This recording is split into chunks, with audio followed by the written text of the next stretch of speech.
It is not. The second article of impeachment is necessary if Congress is to ever hold a president accountable again, Democrat or Republican. The consequences of sanctioning such categorical obstruction of Congress would be far-reaching, and they will be irreparable. I judge that President Trump is guilty of the second article of impeachment. The Senate should convict President Trump, remove him from the presidency, and disqualify him from holding future office. The guilt of the president on these charges is so obvious that here again, several Republican senators admit that the House has proved its case. So instead of maintaining the president's innocence, the president's counsel ultimately told the Senate that even if the president did what he was accused of, it's not impeachable. This has taken the form of an escalating series of Dershowitzian arguments, including, quote, abuse of power is not an impeachable offense. Quote, the president can't be impeached for non-criminal conduct, but he also can't be indicted for criminal conduct. Quote, if a president believes his own re-election is essential to the nation, then a quid pro quo is not corrupt. These are the excuses of a child caught in a lie, each explanation more outlandish and desperate than the last. It would be laughable if not for the fact that the cumulative effect of these arguments would render not just this president, but all presidents immune from impeachment and therefore above the law. Now, several members of this chamber said that even if the president is guilty, and even if it's impeachable, the Senate still shouldn't convict the president because there's an election coming up. As if the framers forgot about elections when they wrote the impeachment clause. If the founders believed that even when a president is guilty of an impeachable offense, that the next election should decide his fate, they never would have included an impeachment clause in the Constitution. That much is obvious. Alone, each of the defenses advanced by the President's counsel comes close to being preposterous. Together, they are as dangerous to the Republic as this president, a fig leaf so large as to excuse any presidential misconduct. Unable to defend the president, arguments were found to make him a king. Let future generations know that only a fraction of the Senate swallowed these fantasies. The rest of us condemn them to the ash heap of history and the derision of first-year law students everywhere. We are only the third Senate in history to sit as a court of impeachment for the president. The task we were given was not easy, but the framers gave the Senate this responsibility because they could not imagine any other body capable of it. They considered others, but they entrusted us to us, and the Senate failed. The Republican caucus trained its outrage not on the conduct of the president, but on the impeachment process in the House, deriding falsely an alleged lack of fairness and thoroughness. The conjured outrage was so blinding that the Republican majority ended up guilty of the very sins it falsely accused the House of committing. It conducted the least fair, least thorough, most rushed impeachment trial in the history of this country. A simple majority of senators denied the Senate's right to examine relevant evidence, to call witnesses, to review documents, and to properly try the impeachment of the president, making this the first impeachment trial in history that heard from no witnesses. A simple majority of senators, in deference to, and most likely in fear of, the president of their party,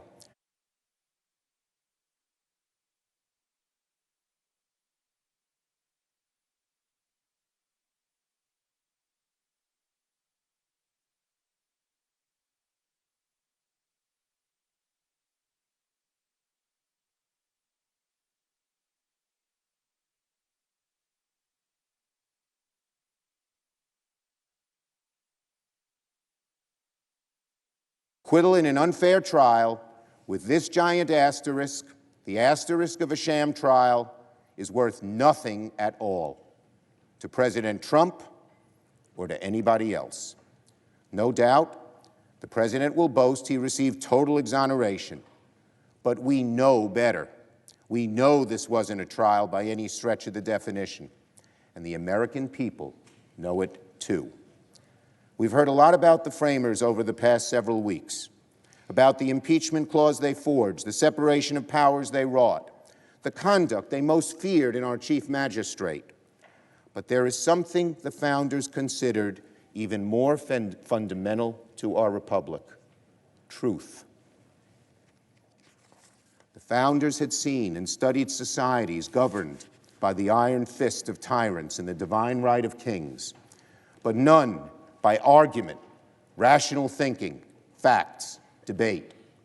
Hamilton said the American people would determine, quote, whether societies are really capable of establishing good government from reflection and choice, or forever destined to depend on accident and force. And what an astonishing thing the founders did. They placed a bet with long odds. They believed that reflection and choice would make us capable of self-government, that we wouldn't agree on everything, but at least we could agree on a common baseline of fact and of truth. They wrote a Constitution with the remarkable idea that even the most powerful person in our country was not above the law and could be put on trial, a place where you seek truth. The faith our founders placed in us makes the failure of this Senate even more damning. Our nation was founded on the idea of truth, but there was no truth here.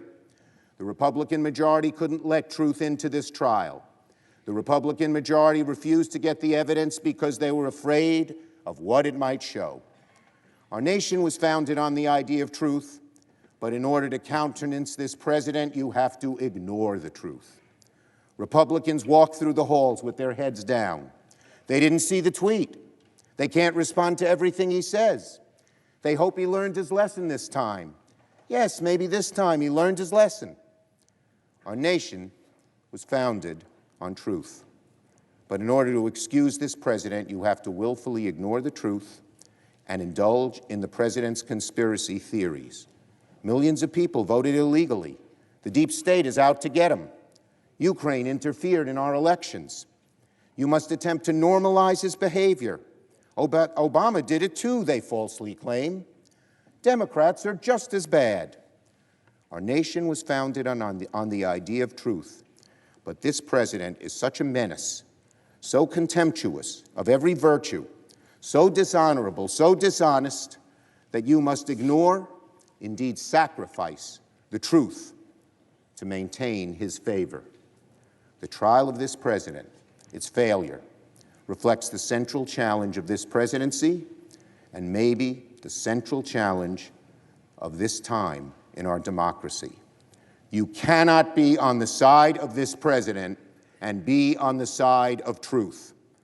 And if we are to survive as a nation, we must choose truth.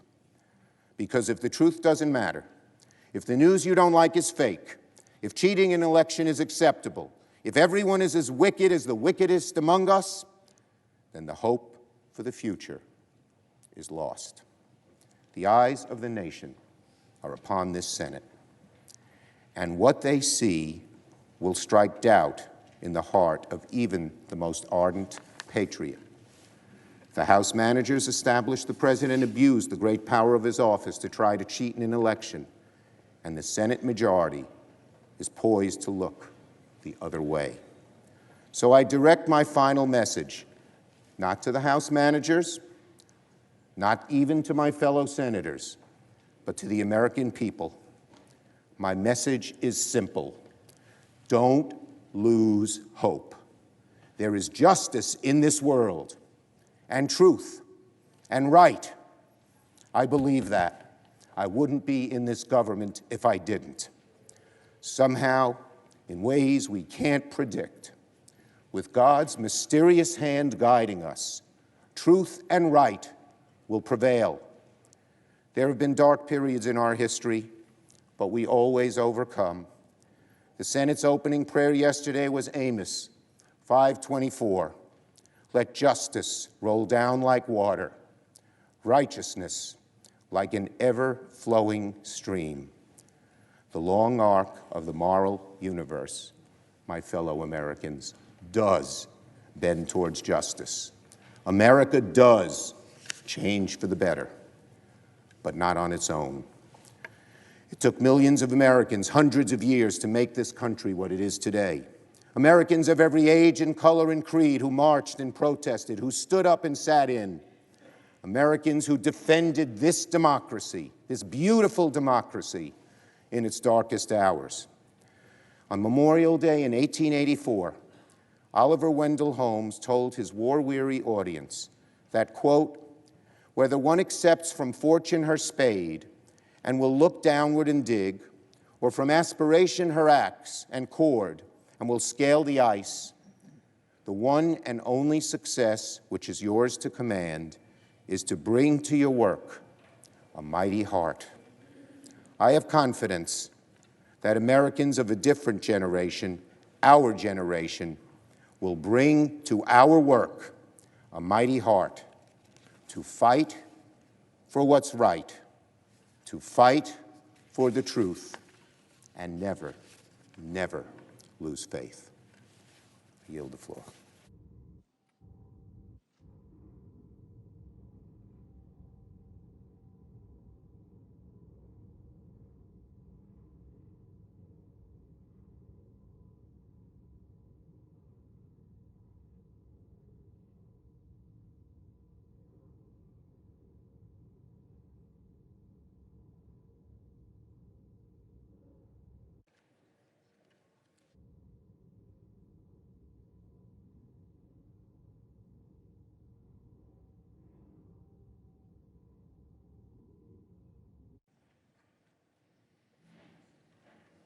Mr. President.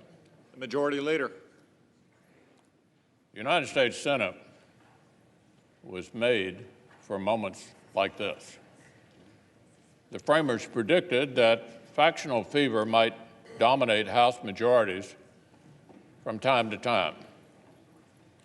They knew the country would need a firewall to keep partisan flames from scorching our republic. So they created the Senate. Out of necessity, James Madison wrote, of some stable institution in the government. Of some stable institution in the government. Today, we will fulfill this founding purpose. We will reject this incoherent case that comes nowhere near justifying the first presidential removal in history. This partisan impeachment will end today. But I fear the threat to our institutions may not, because this episode is one of a symptom of something much deeper. In the last 3 years, the opposition to this president has come to revolve around a truly dangerous concept. Leaders in the opposite party increasingly argue that if our institutions don't produce the outcomes they like, our institutions themselves must be broken. One side has decided that defeat simply means the whole system is broken, that we literally tear up the rules and write new ones. Normally, when a party loses an election, it accepts defeat. It reflects and retools, but not this time. Within months, Secretary Clinton was suggesting her defeat was invalid. She called our president illegitimate. Former president falsely claimed that President Trump didn't actually win. He lost the election, the former president said. And members of Congress have used similar rhetoric. A disinformation campaign, weakening confidence in our democracy. The very real issue of foreign election interference was abused to fuel conspiracy theories. For years, prominent voices said there had been a secret conspiracy between the president's campaign and a foreign government. But when the Mueller investigation and the Senate Intelligence Committee debunked that, the delegitimizing endeavor didn't stop. Didn't stop. Remember what Chairman Schiff said here on the floor. He suggested that if the American people re-elect President Trump in November, that election will be presumptively invalid as well. That's Chairman Schiff on this floor, saying if the American people re-elect President Trump this November, that election will be presumptively invalid as well. So they still don't accept the American voters' last decision. And now they're preparing to reject the voters' next decision if they don't like the outcome. Not only the last decision, but the next decision. Heads, we win. Tails, you cheated. And who can trust our democracy anyway, they say. This kind of talk creates more fear and division than our foreign adversaries could achieve in their wildest dreams. As Dr. Hill testified, our adversaries seek to divide us against each other, degrade our institutions, and destroy the faith of the American people in our democracy. And as she noted, if Americans become consumed by partisan rancor, we can easily do that work for them. The architects of this impeachment claimed they were defending norms and traditions. In reality, it was an assault on both. First, the House attacked its own precedents on fairness and due process, and by rushing to use the impeachment power as a political weapon of first resort. Then their articles attacked the office of the presidency. Then they attacked the Senate and called us treacherous. Then the far left tried to impugn the Chief Justice for remaining neutral during the trial. And now, for the final act, the Speaker of the House is trying to steal the Senate's sole power to render a verdict. The Speaker says she will just refuse to accept this acquittal. The Speaker of the House says she refuses to accept this acquittal. Whatever that means. Perhaps she will tear up the verdict like she tore up the State of the Union address. So I would ask my distinguished colleagues across the aisle, is this really where you want to go? The president isn't the president. An acquittal isn't an acquittal. Attack institutions until they get their way. Even my colleagues who may not agree with this president must see the insanity of this logic. It's like saying you're so worried about a bull in a china shop that you want to bulldoze the china shop to chase it out. And here's the most troubling part. The most troubling part. There is no sign this attack on our institutions will end here. In recent months, Democratic presidential candidates and Senate leaders have toyed with killing a filibuster, so the Senate could approve radical changes with less deliberation and less persuasion. Several of our colleagues sent an extraordinary brief to the Supreme Court threatening political retribution if the justices did not decide a case the way they wanted. We've seen proposals to turn the FEC, the regulator of elections and political speech, into a partisan body for the first time ever. All these things, Mr. President, all these things, a toxic temptation to stop debating policy within our great American governing traditions and instead declare a war on the traditions themselves. A war on the traditions themselves. So, colleagues, whatever policy differences we may have, we should all agree this is precisely the kind of recklessness the Senate was created to stop. The response to losing one election cannot be to attack the office of the presidency.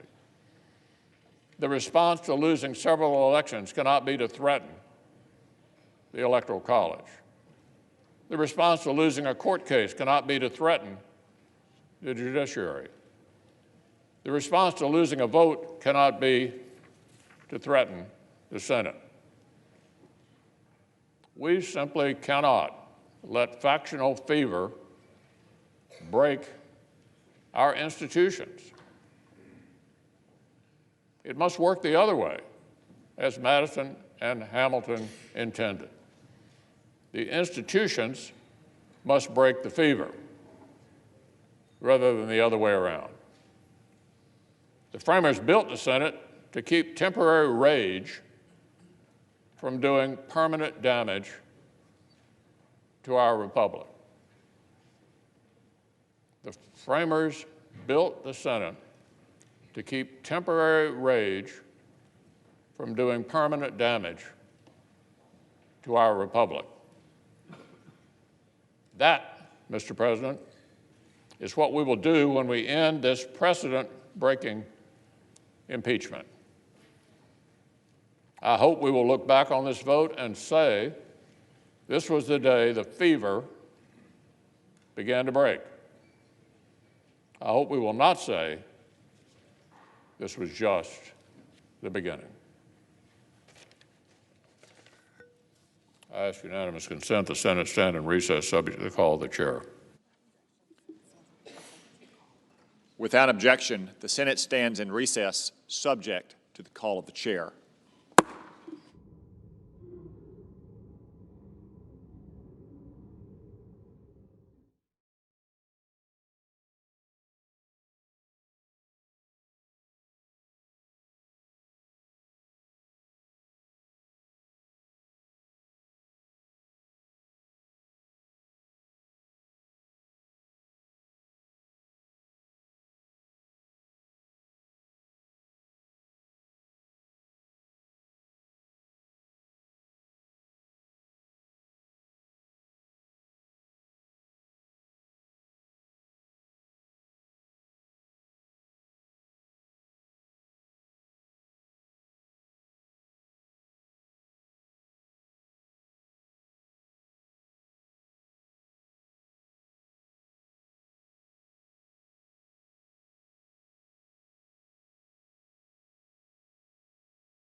The Senate will convene as a court of impeachment.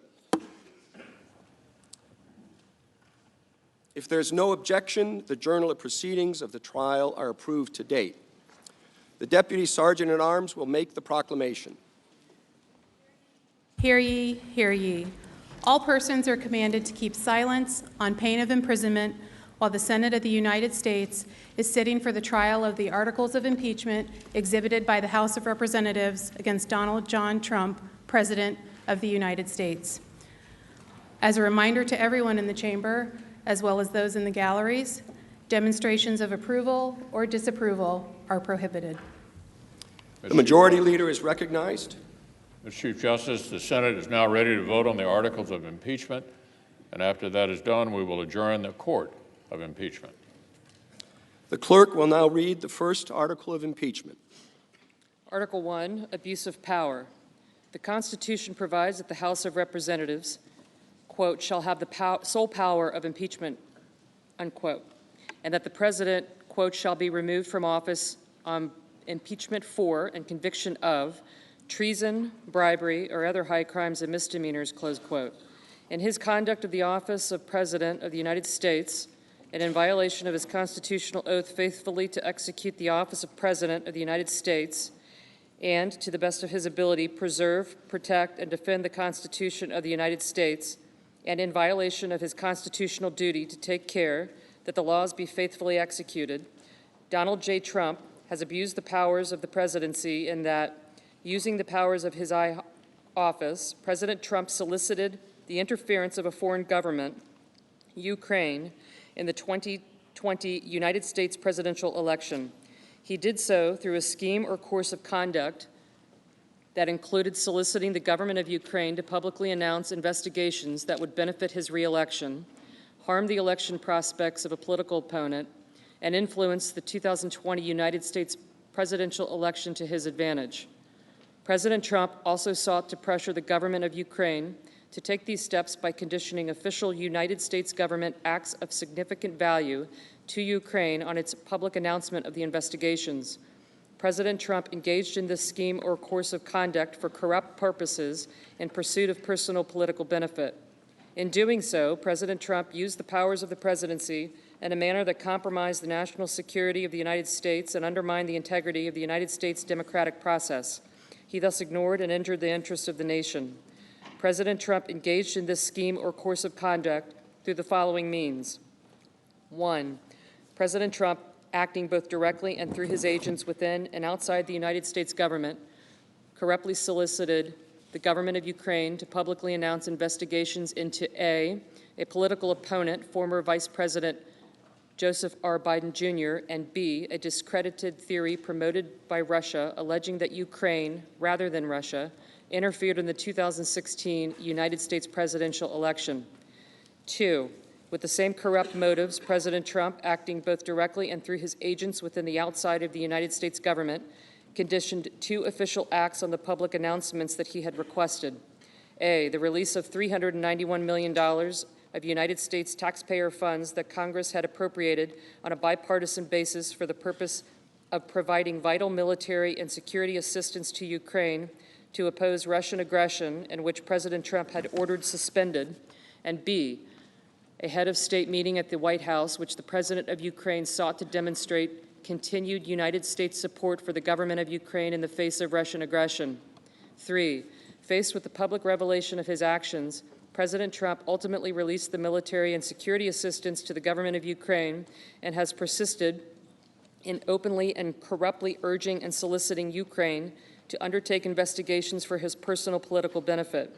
These actions were consistent with President Trump's previous invitations of foreign interference in United States elections. In all of this, President Trump abused the powers of the presidency by ignoring and injuring national security and other vital national interests to obtain an improper personal political benefit. He has also betrayed the nation by abusing his high office to enlist a foreign power in corrupting democratic elections.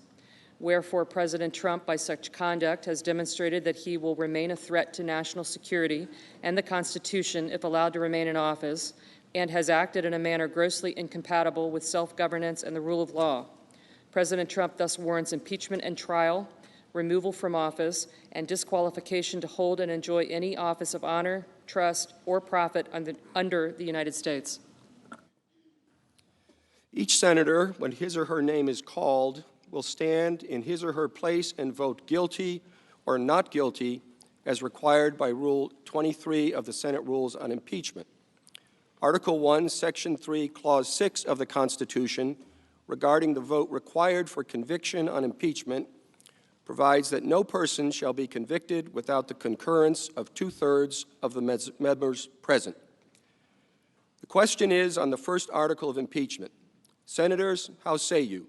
Is the respondent, Donald John Trump, guilty or not guilty? A roll call vote is required. The clerk will call the roll. Mr. Alexander. Not guilty. Mr. Alexander, not guilty. Ms. Baldwin. Guilty. Ms. Baldwin, guilty. Mr. Barrasso. Not guilty. Mr. Barrasso, not guilty. Mr. Bennett. Guilty. Mr. Bennett, guilty. Mrs. Blackburn.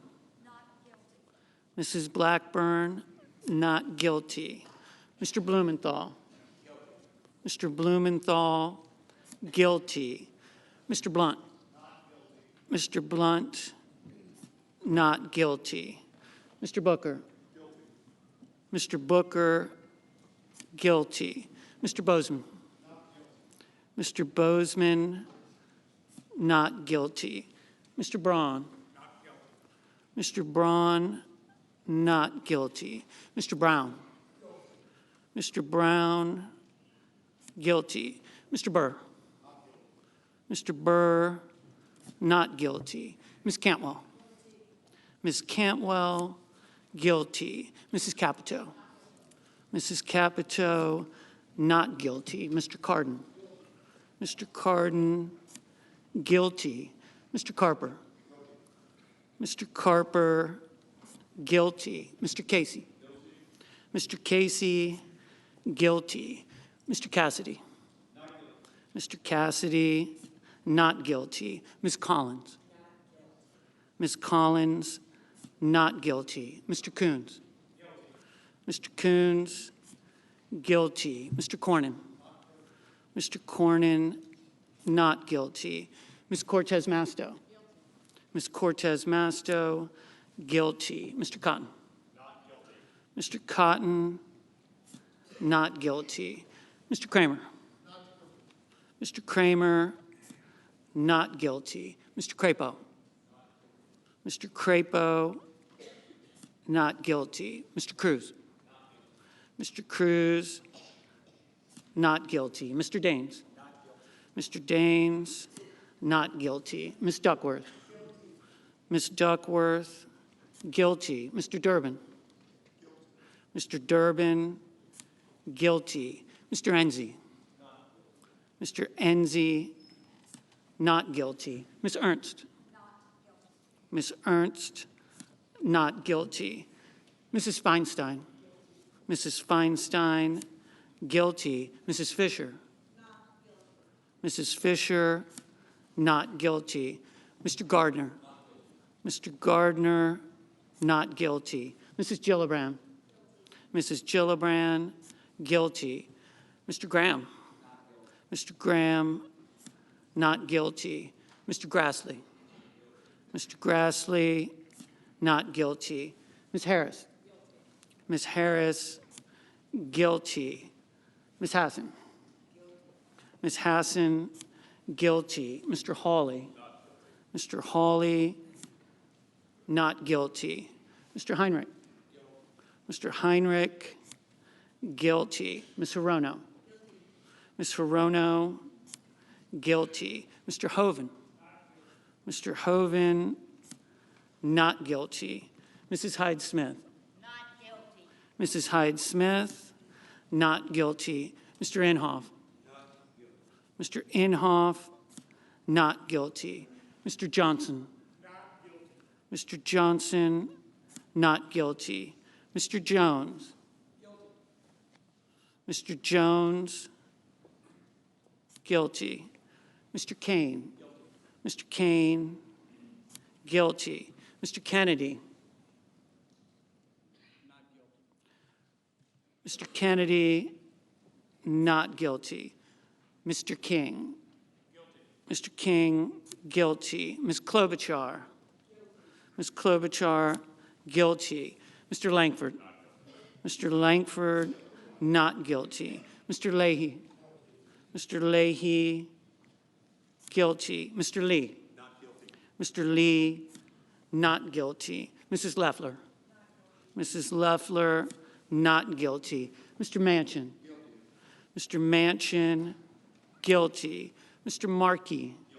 Mr. Markey, guilty. Mr. McConnell.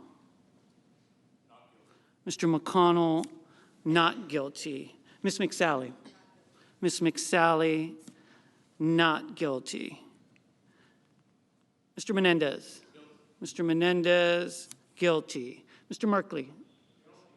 Mr. Merkley, guilty. Mr. Moran. Mr. Moran, not guilty. Ms. Murkowski. Ms. Murkowski, not guilty. Mr. Murphy. Mr. Murphy, guilty. Mrs. Murray. Mrs. Murray, guilty. Mr. Paul. Mr. Paul, not guilty. Mr. Perdue. Mr. Perdue, not guilty. Mr. Peters. Mr. Peters, guilty. Mr. Portman. Mr. Portman, not guilty. Mr. Reed. Mr. Reed, guilty. Mr. Risch. Mr. Risch, not guilty. Mr. Roberts. Mr. Roberts, not guilty. Mr. Romney. Mr. Romney, guilty. Ms. Rosen. Ms. Rosen, guilty. Mr. Rounds. Mr. Rounds, not guilty. Mr. Rubio.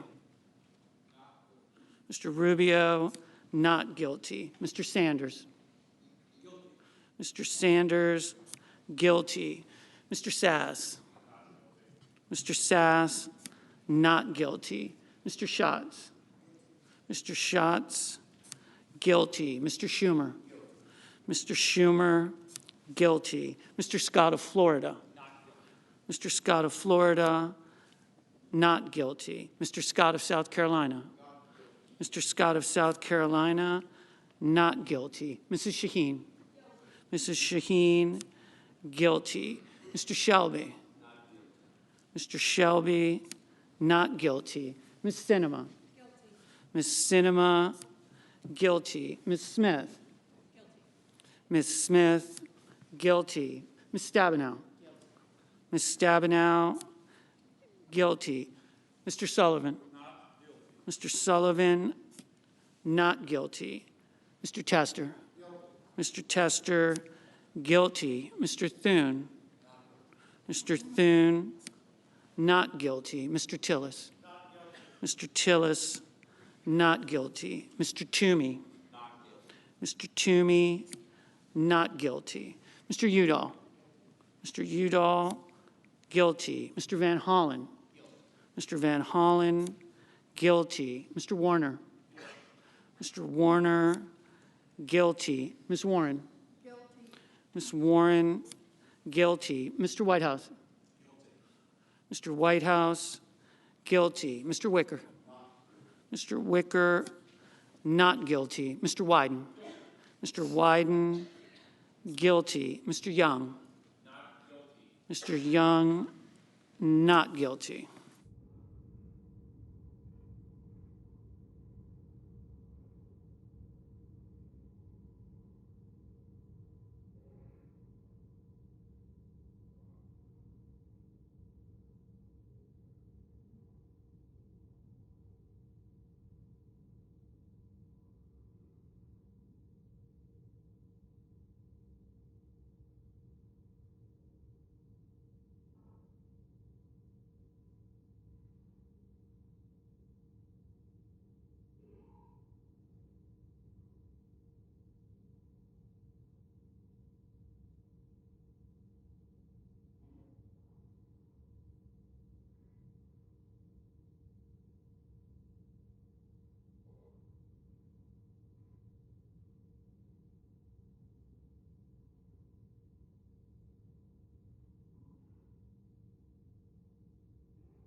In this article of impeachment, 48 senators have pronounced Donald John Trump, President of the United States, guilty as charged.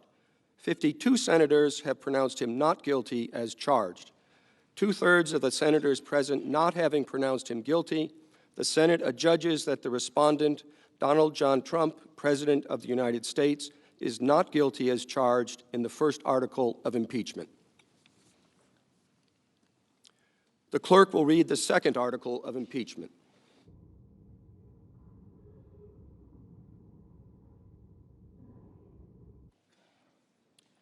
Article 2, obstruction of Congress. The Constitution provides that the House of Representatives shall have the sole power of impeachment and that the President shall be removed from office on impeachment for and conviction of treason, bribery, or other high crimes and misdemeanors. In his conduct of the office of the President of the United States and in violation of his constitutional oath faithfully to execute the office of President of the United States and, to the best of his ability, preserve, protect, and defend the Constitution of the United States, and in violation of his constitutional duty to take care that the laws be faithfully executed, Donald J. Trump has directed the unprecedented, categorical, and indiscriminate defiance of subpoenas issued by the House of Representatives pursuant to its sole power of impeachment. President Trump has abused the powers of the presidency in a manner offensive to and subversive of the Constitution in that the House of Representatives has engaged in an impeachment inquiry focused on President Trump's corrupt solicitation of the government of Ukraine to interfere in the 2020 United States presidential election. As part of this impeachment inquiry, the committee's undertaking the investigation serves subpoenas seeking documents and testimony deemed vital to the inquiry from various executive branch agencies and offices and current and former officials. In response, without lawful cause or excuse, President Trump directed executive branch agencies, offices, and officials not to comply with those subpoenas. President Trump thus interposed the powers of the presidency against the lawful subpoenas of the House of Representatives and assumed to himself functions and judgments necessary to the exercise of the sole power of impeachment vested by the Constitution in the House of Representatives. President Trump abused the powers of his high office through the following means. 1, directing the White House to defy a lawful subpoena by withholding the production of documents sought therein by the committees. 2, directing other executive branch agencies and offices to defy lawful subpoenas and withhold the production of documents and records from the committees, in response to which the Department of State, Office of Management and Budget, Department of Energy, and Department of Defense refused to produce a single document or record. 3, directing current and former executive branch officials not to cooperate with the committees, in response to which 9 administration officials defied subpoenas for testimony, namely John Michael Mick Mulvaney, Robert B. Blair, John A. Eisenberg, Michael Ellis, Kristen Wells Griffith, Russell T. Vaught, Michael Duffy, Brian McCormick, and T. Ulrich Breckbull. These actions were consistent with President Trump's previous efforts to undermine United States government investigations into foreign interference in United States elections. Through these actions, President Trump sought to arrogate to himself the right to determine the propriety, scope, and nature of an impeachment inquiry into his own conduct, as well as the unilateral prerogative to deny any and all information to the House of Representatives in the exercise of its sole power of impeachment. In the history of the Republic, no president has ever ordered the complete defiance of an impeachment inquiry or sought to obstruct and impede so comprehensively the ability of the House of Representatives to investigate high crimes and misdemeanors. This abuse of office served to cover up the president's own repeated misconduct and to seize and control the power of impeachment, and thus to nullify a vital constitutional safeguard vested solely in the House of Representatives. In all of this, President Trump has acted in a manner contrary to his trust as president and subversive of the constitutional government, to the great prejudice of the cause of law and justice, and to the manifest injury of the people of the United States. Wherefore, President Trump, by such conduct, has demonstrated that he will remain a threat to the Constitution if allowed to remain in office, and has acted in a manner grossly incompatible with self-governance and the rule of law. President Trump thus warrants impeachment and trial, removal from office, and disqualification to hold and enjoy any office of honor, trust, or profit under the United States. The question is on the second article of impeachment. Senators, how say you? Is the respondent, Donald John Trump, guilty or not guilty? The clerk will call the roll. Mr. Alexander. Not guilty. Not guilty. Ms. Baldwin. Guilty. Mr. Barrasso. Not guilty. Mr. Bennett. Guilty. Mrs. Blackburn.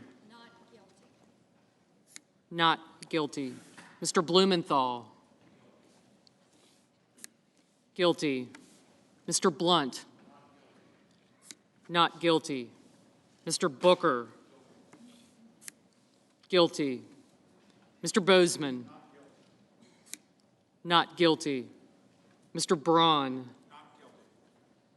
Not guilty. Mr. Brown. Guilty. Mr. Burr.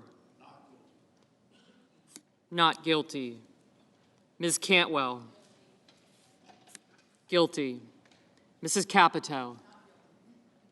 Not guilty. Mr. Cardin. Guilty. Mr. Carper. Guilty. Mr. Casey. Guilty. Mr. Cassidy. Not guilty. Ms. Collins. Not guilty. Mr. Coons. Guilty. Mr. Cornyn. Not guilty. Ms. Cortez Masto. Guilty. Mr. Cotton. Not guilty. Mr. Kramer. Not guilty.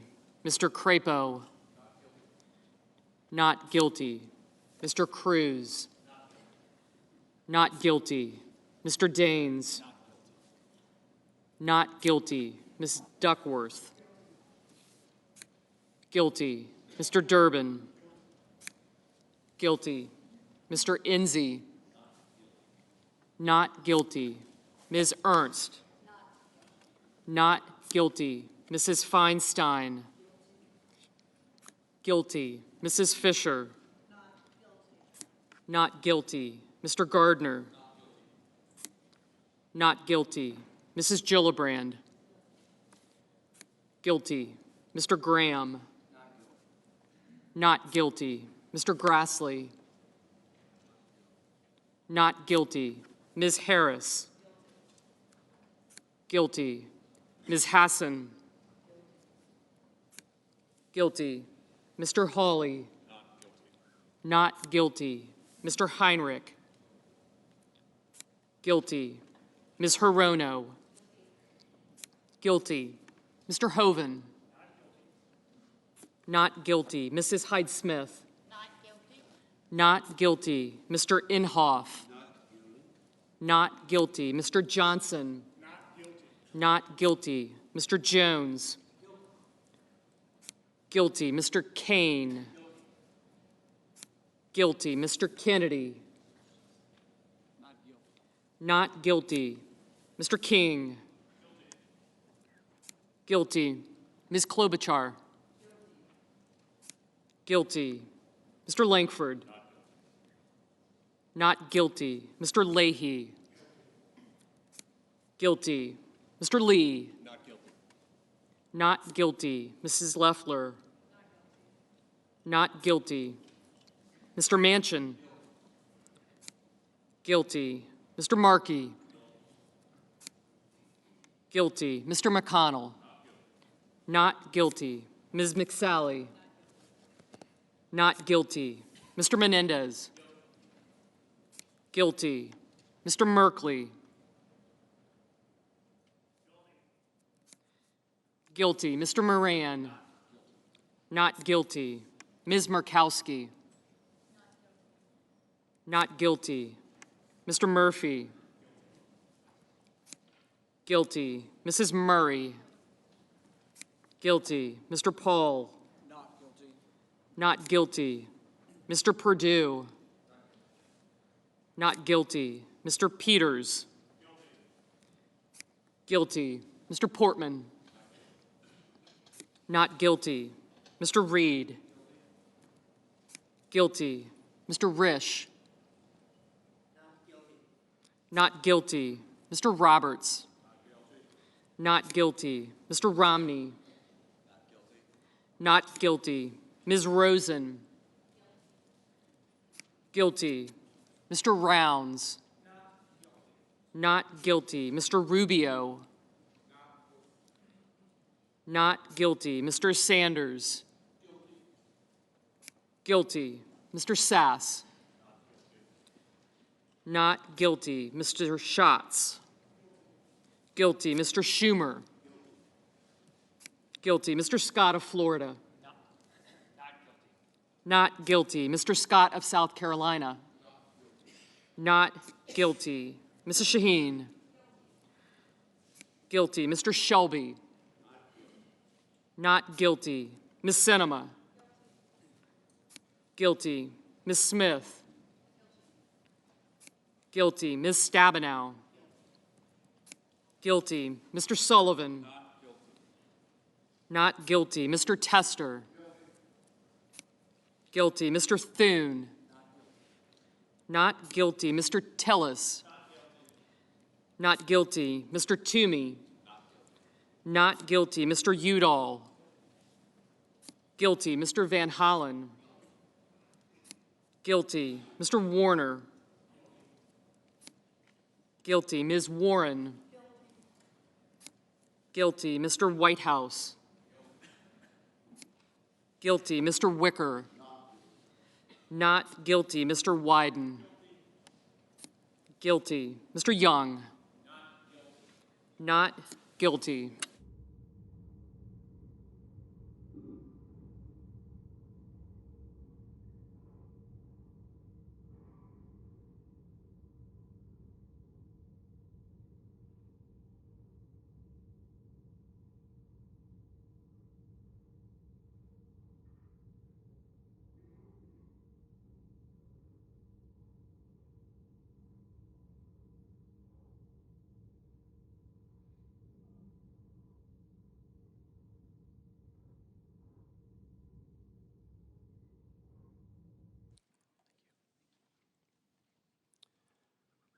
On this article of impeachment, 47 senators have pronounced Donald John Trump, President of the United States, guilty as charged. 53 senators have pronounced him not guilty as charged. 2/3 of the senators present not having pronounced him guilty, the Senate adjudges that respondent Donald John Trump, President of the United States, is not guilty as charged in the second article of impeachment.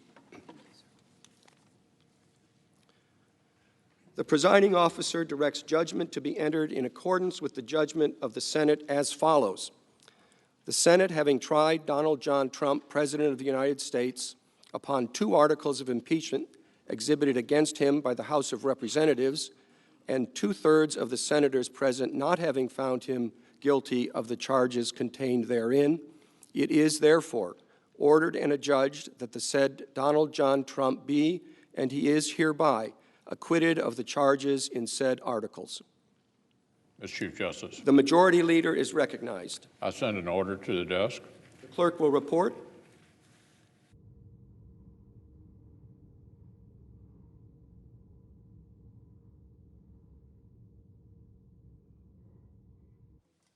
Ordered that the Secretary be directed to communicate to the Secretary of State as provided by Rule 23 of the Rules of Procedure and Practice in the Senate when sitting on impeachment trials, and also to the House of Representatives, the judgment of the Senate in the case of Donald John Trump, and transmit a certified copy of the judgment to each. Without objection, the order will be entered. Mr. Chief Justice, The Majority Leader is recognized. before this process fully concludes, I want to very quickly acknowledge a few of the people who helped the Senate fulfill our duty these past weeks. First and foremost, I know my colleagues join me in thanking Chief Justice Roberts for presiding over the Senate trial with a clear head, steady hand, and the forbearance that this rare occasion demands.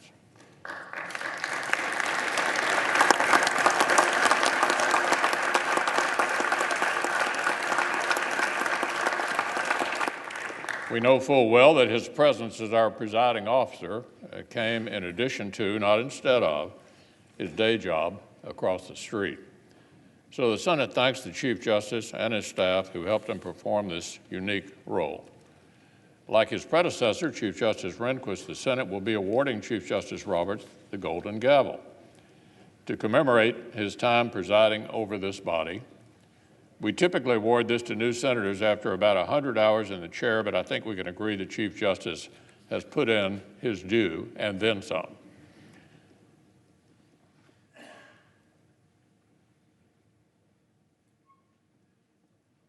page is delivering the gavel.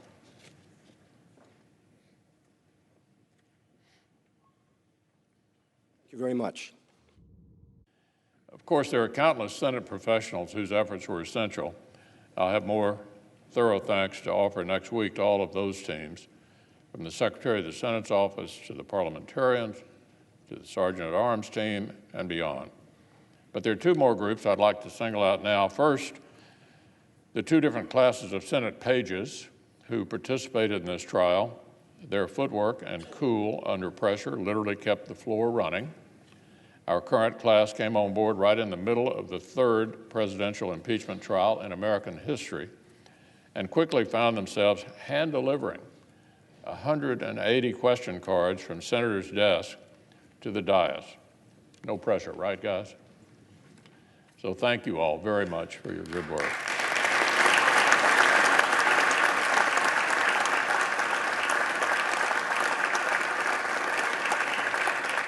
And second, the fine men and women of the Capitol Police, we know that the safety of our democracy literally rests in their hands every single day, but the heightened measures surrounding the trial meant even more hours and even more work and even more vigilance.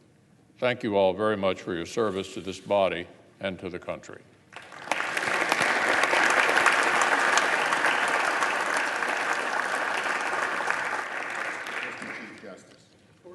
The chair recognizes the Democratic leader. I join the Republican leader in thanking the personnel who aided the Senate over the past several weeks. Capitol Police do an outstanding job day in, day out to protect the members of this chamber, their staffs, the press, and everyone who works in and visits this Capitol. They were asked to work extra shifts and in greater numbers to provide additional security over the past 3 weeks. Thank you to every one of them. I, too, would like to thank those wonderful pages. I so much enjoyed you with your serious faces walking down right here and giving the Chief Justice our questions. As the leader noted, the new class of pages started midway in this impeachment trial. When you take a new job, you're usually given a few days to take stock of things, get up to speed. This class was given no such leeway, but they stepped right in, didn't miss a beat, ferrying hundreds of questions from U.S. senators to the Chief Justice on national television is not how most of us spend our first week at work, but they did it with aplomb. I'd also like to extend my personal thank you to David Houck, the Director of the Office of Accessibility Services, Tyler Pumphrey, the Supervisor, and Grace Ridgway, the wonderful Director of Capitol Facilities. Everyone Grace's team worked so hard to make sure we were ready for impeachment. Gary Richardson, known affectionately to us as Tiny, the chief chamber attendant. Jim Hoover and the cabinet shop, who built new cabinets to deprive us of the use of our electronics and flip phones during the trial. Brenda Bird and her team did a spectacular job of keeping the Capitol clean, and Lyden Webb and his team who moved the furniture and then moved it again and again and again. Grace, we appreciate all your hard work. Please convey our sincerest thanks to your staff. Thank you all, the whole staff, for your diligent work through many long days and late nights during this very trying time in our nation's history. Mr. Chief Justice. The chair also wishes to make a very brief statement. I would like to begin by thanking the Majority Leader and the Democratic Leader for their support as I attempted to carry out ill-defined responsibilities in an unfamiliar setting. They ensured that I had the wise counsel of the Senate itself through its secretary and her legislative staff. I am especially grateful to the parliamentarian and her deputy for their unfailing patience and keen insight. I am likewise grateful to the Sergeant-at-Arms and his staff for the assistance and many courtesies that they extended during my period of required residency. And thank you all for making my presence here as comfortable as possible. As I depart the chamber, I do so with an invitation to visit the court. By long tradition and in memory of the 135 years we sat in this building, we keep the front row of the gallery in our courtroom open for members of Congress who might want to drop by to see an argument or to escape one. I also depart with sincere good wishes as we carry out our common commitment to the Constitution through the distinct roles assigned to us by that charter. You have been generous hosts, and I look forward to seeing you again under happier circumstances. The chair recognizes the Majority Leader. I move that the Senate, sitting as a court of impeachment on the articles against Donald John Trump, adjourn, sine die. Without objection, the motion is agreed to. The Senate, sitting as a court of impeachment, stands adjourned, sine die.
The presiding officer.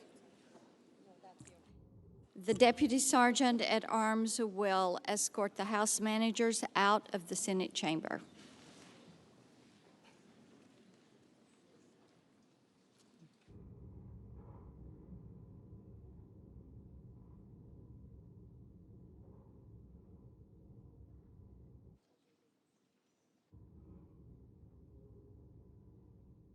President. The Majority Leader. I suggest the absence of quorum. Clerk will call the roll. Mr. Alexander.